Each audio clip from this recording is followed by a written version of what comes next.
नमस्कार दोस्तों, मैं एक सारमी चंद्रशेखर उगले आपका अपने शेयर मार्केट यूट्यूब चैनल पे स्वागत करता हूं। हम देखेंगे निफ्टी और बैंक निफ्टी का भी इन्वेस्ट करना बेटर रहेगा कि अभी भी मार्केट और गिर सकता है। यहाँ यहाँ से है तो यहाँ पे जो सेलिंग है वो अभी भी कंटिन्यू है। इस महीने की 22 तारीख हो चुकी है, तो अभी लास्ट वीक बाकी है। तो 40,947 करोड़ की सेलिंग हो चुकी है एफआई की, और डीआई की बाइंग जो है वो 37,559 करोड़ की, मतलब टोटली 3,500 का अभी भी डिफरेंस है, -3,500 करोड़ का।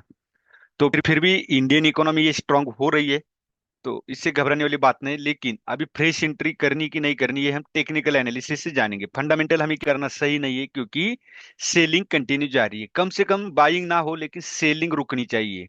तो ये जब तक नहीं रुकेगी, आपको थोड़ा सा एंट्री करना अवॉइड करना चाहिए। अगर आपको ज्यादा ही लगता है कि नहीं अभी करना ही है, तो कम से कम 20% ही, मैक्सिमम 20% ही आप इन्वेस्टमेंट कीजिए। अब चलो हम देखते हैं निफ्टी का। कल बहुत ही बढ़िया बुलिश मूव रहा निफ्टी में और बैंक निफ्टी में। बैंक निफ्टी में उतना नहीं रहा जितना कि निफ्टी में रहा। अब निफ्टी में यहाँ पे अगर आप देखोगे तो ये जो नीचे आप देख सकते हो, यहाँ कंसोलिडेशन हुआ था अप्रैल 24 में। ये कंसोलिडेशन था, अब इसके आसपास आके रुकी। अब ये जो ट्रेंड लाइन है, मार्केट हमेशा सपोर्ट और रेजिस्टेंस का रिस्पेक्ट करता है, तो इस ट्रेंड लाइन का फिलहाल निफ्टी ने सपोर्ट लिया हुआ है। अब ये क्या है, ये सपोर्ट थर्ड टाइम है, थर्ड टाइम सपोर्ट लेता ही है। तो ये 23,350 सपोर्ट का काम करेगा। अब सेकंड थिंग्स क्या था, यहां से मार्केट ने सपोर्ट लिया था, लेकिन ये सस्टेन नहीं हो पाया और पुल बैक आया। पुल बैक आने के बाद क्या हुआ, मार्केट यहाँ पे फिर भी बार बार अप साइड जाने की कोशिश कर रहा था, लेकिन वो पॉसिबल नहीं हुआ। तो 24,540 ये एक रेजिस्टेंस का काम करेगा। अब ये पॉइंट ही क्यों, तो ये इंट्राडे के लिए कैंडल बुलिश है, वॉल्यूम भी थोड़ा इंक्रीज हुआ है, और यह आरएसआई ने सपोर्ट लिया। आरएसआई जो होता है रिलेटिव स्ट्रेंथ इंडेक्स, ये बायर्स और सेलर्स का स्ट्रेंथ ये भी बताता है कि यहाँ अभी जो बॉट जोन में, तो ये ओवरसोल्ड जोन में आ चुकी थी, तो यहाँ डबल बॉटम बना चुका है आरएसआई। अब ये जो रेजिस्टेंस है, ये ब्रेक जब करेगा आरएसआई, तब जाके कहीं हमें अच्छी मूवमेंट देखने को मिल सकती है। अब ये जो लाइन है, इसको ब्रेक करने के बाद एक रिटेस्ट करेगा इस तरह, तब ये अपसाइड जाएगा। सेम यहाँ पे भी इसको ब्रेक करने के बाद रिटेस्ट करेगा, तब अपसाइड जाएगा। तो ये ब्रेक करने के लिए अब ये जो डब्ल्यू पैटर्न है, ये डब्ल्यू पैटर्न इस तरह भी हो सकता है, या ये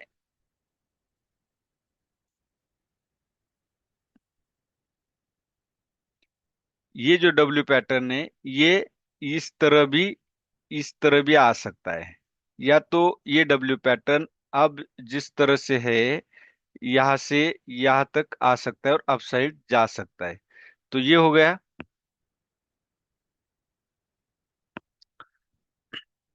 निफ्टी का। अगर हम वनडे में देखा जाए, तो आपको यहां तक तो समझ में आ गया होगा कि 24,540 रेजिस्टेंस क्यों, 23,350 सपोर्ट क्यों, क्योंकि डबल सपोर्ट है। यहाँ पे भी एक सपोर्ट लेते हुए नजर आ रहा है, और सेकंड क्या है, ये जो एसेंडिंग ट्रेंड लाइन है, इसका भी सपोर्ट लेते हुए नजर आ रहा है। अभी हम 1 आवर्स का देखेंगे। 1 आवर्स में अगर हम देखते हैं, तो ये डब्ल्यू पैटर्न यहाँ ब्रेक कर चुका है। अब क्या है कि यहाँ पे हम क्या मान सकते हैं, ये डब्ल्यू पैटर्न बन चुका है। अब ये रेजिस्टेंस है। यहां से मार्केट कल इस तरह से अपसाइड जाना चाहिए, तो आप इसके ऊपर बाय कर सकते हो।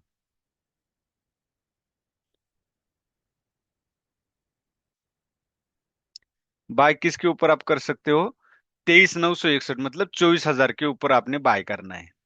और सेलिंग कहाँ पे करनी है, सबसे बड़ी बात है। तो सेलिंग आपको जिस कैंडल ने ब्रेकआउट दिया, ये कैंडल थी जो कि सेलर्स को भगाया था, लेकिन अब सेलर्स यहाँ से एंट्री करते हैं, तो आपको सेलिंग करनी वो 23,668 के नीचे। यहाँ पे क्यों, क्योंकि उसने ब्रेकआउट दिया है, सेलर को भगाया है। अब सेलर को अगर नीचे ले जाना है मार्केट को, तो जो बायर्स वाली कैंडल थी, ये वाली ब्रेकआउट वाली, इसके नीचे उसको मार्केट को ले जाना है। तो ये जब ब्रेक होगा, तब आप एंट्री कीजिए सेलिंग साइड, और बाइंग साइड जो है 23,961 के ऊपर या 24,000 के ऊपर आप बाय कीजिए।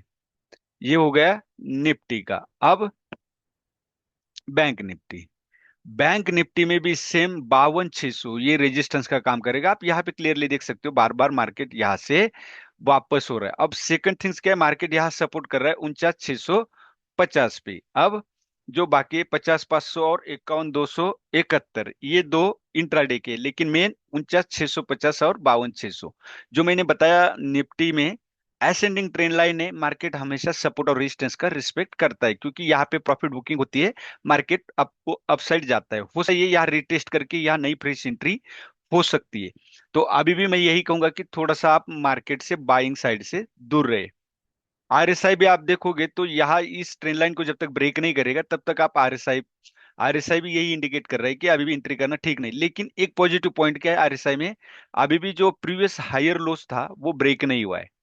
हायर लोज का मतलब क्या होता है कि अप ट्रेंड, यहाँ ये हायर लो है, ये हायर हाई, ये हायर लो है, आप समझ गए। अप ट्रेंड में हायर हाई और हायर लो होता है, और डाउन ट्रेंड में लोअर हाई और लोअर लो होता है। तो यहाँ पे जो लोअर लो था, ये हायर लो था, ये अभी भी ब्रेक नहीं हुआ, मतलब बैंक निफ्टी में अभी भी डाउन ट्रेंड शुरू नहीं हुआ। जब ये हायर लोज ब्रेक होगा तब डाउन ट्रेंड शुरू होगा, ये याद रखिए। भले मार्केट गिर रहा हो ठीक है, लेकिन यहाँ से अभी हैमर कैंडल बनी है, आपको तुरंत फ्रेश एंट्री नहीं करनी, ये मैं बार बार आपको बता रहा हूँ। तो जब अभी यहाँ क्या है, यहाँ हायर लोज लग रहे हैं, और यहाँ पे भी हायर लोज ब्रेक नहीं हुआ है बैंक निफ्टी में। तो याद रखें कि अभी हमें जल्दबाजी नहीं करनी, क्यों बार सेलिंग अभी भी जारी है। जब तक अभी सरकार को भी कुछ इनिशिएटिव लेना पड़ेगा, कुछ इंसेंटिव बिजनेस को देने पड़ेंगे। अब यहाँ पे सेम थिंग्स यहाँ भी लागू है। अब देखो ये यहाँ पे आ गया, अब ये कैंडल यहाँ पे आ गई, इसके नीचे 50,600 के नीचे आपको सेल करना है।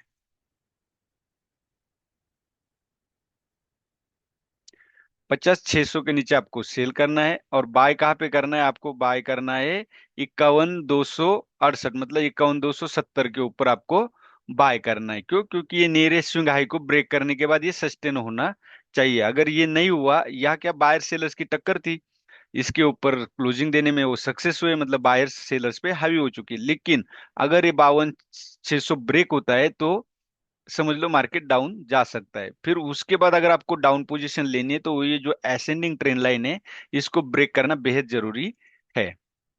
अभी भी मार्केट या कंसोलिडेशन में है। अब 5 मिनट में हम यह देखेंगे कि इंट्राडे में कब एंट्री करनी चाहिए थी। इंट्राडे में अगर आप देखोगे तो सीधी सी बात है, यह डबल बॉटम बना था, ये देखो ये डबल बॉटम बना था। अगर आप यहाँ लेते तो ये डबल बॉटम था, तो आप इस कैंडल के ऊपर एंट्री करते तो आपको यहाँ तक ये टारगेट, बहुत बड़े टारगेट नहीं रखने। उसके बाद की एंट्री अगर आप यहाँ देखते तो मैं ये नहीं बोलता कि यहाँ पे एंट्री करनी चाहिए, क्योंकि ये रेजिस्टेंस था बिल्कुल। तो ये हो गया बैंक निफ्टी का एनालिसिस, ये एक एंट्री थी। क्यों? क्योंकि यह ट्रिपल बॉटम बन चुका था, यह ब्रेक तो किया लेकिन सस्टेन नहीं हुआ था, ये याद रखिए। तो इस तरह से, और आरएसआई ने यह डबल बॉटम बनाया था, मैं ज्यादातर अभी आरएसआई का इस्तेमाल करता हूँ, तो यह डबल बॉटम बनाया था। ये था हमारा बैंक निफ्टी का एनालिसिस। अब मैं सेक्टर वाइज भी एक वीडियो बनाऊंगा, जिससे आपको पता चलेगा कि कौन से सेक्टर ज्यादा गिरे, गिरावट आई है, तो उसमें इन्वेस्ट करना बेटर रहेगा, कौन से सेक्टर में इन्वेस्ट करना बेटर रहेगा। यही था आज का ये निफ्टी बैंक निफ्टी का वीडियो। इससे आज हमने क्या सीखा कि अभी भी जो रेजिस्टेंस है वो ब्रेक नहीं हुआ है, सेलिंग कंटिन्यूअसली जारी है। फंडामेंटल भी बोल रहा है कि जब तक सेलिंग रुकती नहीं तब तक आप एंट्री ना करें। फंडामेंटल टेक्निकल एनालिसिस क्या बता रहे हैं, जब तक रेजिस्टेंस ब्रेक नहीं होता या तो डब्ल्यू पैटर्न नहीं बनता, तब तक आप एंट्री, फ्रेश एंट्री ना करें। अगर करनी भी हो, कोई स्टॉक अच्छा मिलता है, वो तो मैं, मेरा टेलीग्राम चैनल है सीएनयू शेयर मार्केट, दोबारा सुनिए, सीएनयू शेयर मार्केट टेलीग्राम चैनल, आप उसको ज्वाइन कर सकते हो। उस पे मैं कोई स्टॉक होता है तो पोस्ट करता हूँ, वीडियो बनाने की भी कोशिश करता हूँ। तो ये है। तो टेक्निकल एनालिस्ट भी हमें क्या बता रहा है कि थोड़ा सा बाइंग से दूर रहे, और करना भी हो तो 20% अमाउंट आप इन्वेस्ट कर सकते, ज्यादा नहीं। क्योंकि सिर सलामत तो पगड़ी 50, पैसे रहेंगे तभी आप शेयर मार्केट मूवमेंट देगा तो आपके काम का है, वरना शेयर मार्केट आपके पैसे अगर इन्वेस्ट कर चुके हो और उसमें लॉस हो चुका है, तो मार्केट कितना भी मूव करे आपके लिए उससे कोई मतलब नहीं रहेगा। तो अगर उसका फायदा उठाना है तो आपको ये करना पड़ेगा। दूसरा, अभी अदानी वाला जो है वो रिश्वत वाला केस है कि 2,000 करोड़ की रिश्वत दे चुका है। तो मार्केट में आप सोचोगे कि यार मार्केट इस तरह चलता है, ये रिश्वतखोरी होती है। तो मार्केट जहाँ पैसा होता है, बोलते हैं पैसा ये बुरी चीज है। तो मार्केट में इस तरह से ये चलता ही रहेगा, पीछे भी चलता है, आगे भी चलता रहेगा। हमें उससे मतलब नहीं। हमें क्या है, इससे क्या सीख मिलती है? हमें ये सीख मिलती है कि अदानी हो या टाटा हो या कोई भी हो, उसके जितने भी स्टॉक है उसमें से एक स्टॉक लेना है। हम क्या देखते हैं कि कोई स्टॉक अदानी की जो मूवमेंट कर रहे थे, तो बहुत सारे लोगों ने चार चार पांच पांच स्टॉक अदानी के इन्वेस्टमेंट किया। लेकिन हमें यह ध्यान रखना चाहिए, अगर कोई न्यूज आती है तो हमें रिस्क मैनेज करना आना चाहिए। हमें हमारे ऊपर कोई असर नहीं होना चाहिए। अगर कोई न्यूज आती 10% लोअर सर्किट लगा तो भी कोई टेंशन नहीं आना चाहिए। क्यों? क्योंकि हमारे 1 लाख में से 10,000 ही उसमें इन्वेस्ट किए, बाकी 90,000 से पे। तो 10,000 में से अगर 30-40% लॉस होता है, तो हमें 3,000 का लॉस होता है, तो वो हमारे 90,000 में से हमारे जो प्रिंसिपल अमाउंट है वो सेम टू सेम 1 लाख नजर आएगी। क्योंकि उधर से वो जो 3,000 का लॉस है वो वहां से प्रॉफिट होगा। इसको कहते हैं रिस्क मैनेजमेंट या पोर्टफोलियो मैनेजमेंट। तो वो हमें करना आना चाहिए। ये याद रखें, हमेशा प्रॉफिट ना देखे। तो ये था आज का एनालिसिस। वीडियो अच्छा लगे तो लाइक शेयर और सब्सक्राइब जरूर कीजिए। धन्यवाद। जय हिंद, जय भारत।